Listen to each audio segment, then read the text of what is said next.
Mas tem uma ironia horrível nessa história toda, que eles não poderiam deixar de falar. E qual é? É porque mesmo que hoje Lula seja identificado pelo bolsonarismo como um defensor de traficantes, é bom a gente lembrar que a militarização das favelas foi financiada e defendida pelo Lula quando ele estava no poder. Muito antes do Bolsonaro assumir, por volta do início dos anos 2000, o governo já não estava exatamente do lado, né, do Estado Democrático de Direito. As políticas de segurança pública petistas foram bem mais punitivistas do que Bolsonaro e seus apoiadores jamais imaginaram ser. E elas surpreenderam até muitos dos apoiadores originais do PT. Afinal, antes do Lula virar presidente, ele dizia que a guerra às drogas era uma guerra de classes e que os grandes narcotraficantes não estavam nas favelas, mas sim nos bairros ricos das grandes capitais. Logo que assumiu, Lula convidou para a segurança pública o antropólogo Luiz Eduardo Soares, um sujeito que há 20 anos atrás já falava das guerras por procuração. Foi o que ele disse em 2003. O que defendemos é que não sejam criadas situações artificiais, que a polícia não extermine, não sentencie e mate, não negocie a vida. Só que o projeto de Soares no governo Lula só durou 9 meses, que foi o tempo que levou para sua demissão.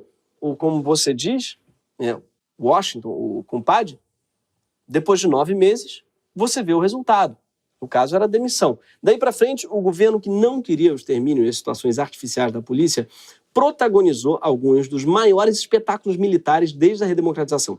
Foi durante o governo Lula, especialmente o segundo governo Lula, em novembro de 2010, que aconteceram as famosas operações da Vila Cruzeiro e do Complexo do Alemão, uma ação militar realmente cinematográfica com mais de 2.000 policiais que entraram nas favelas com tanque, caveirão, helicóptero e hastearam a bandeira do Brasil no topo do Complexo do Alemão, depois de levar à morte 37 pessoas.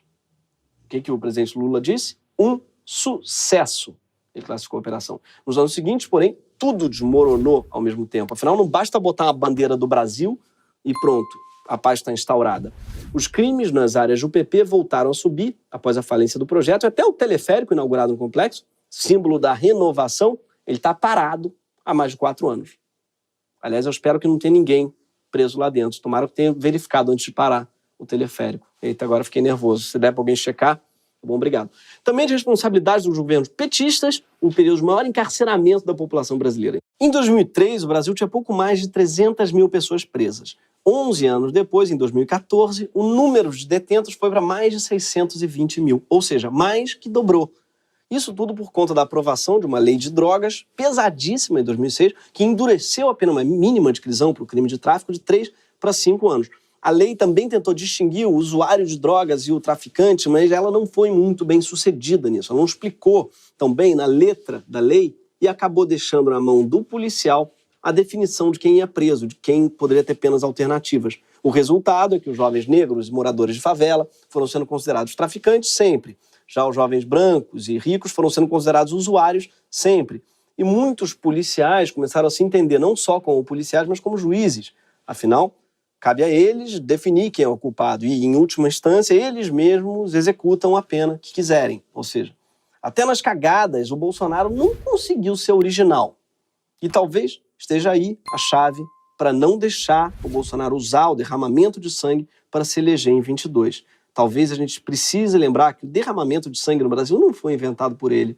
No Brasil, o derramamento de sangue é uma realidade histórica e é uma política pública, desde sempre, inaugural. O país foi fundado e segue existindo em cima de sangue derramado da população mais pobre e negra. Por isso mesmo, não tem nada mais velha política do que esse massacre. Mas também podemos lembrar que essa velha política é justamente o que não deu certo.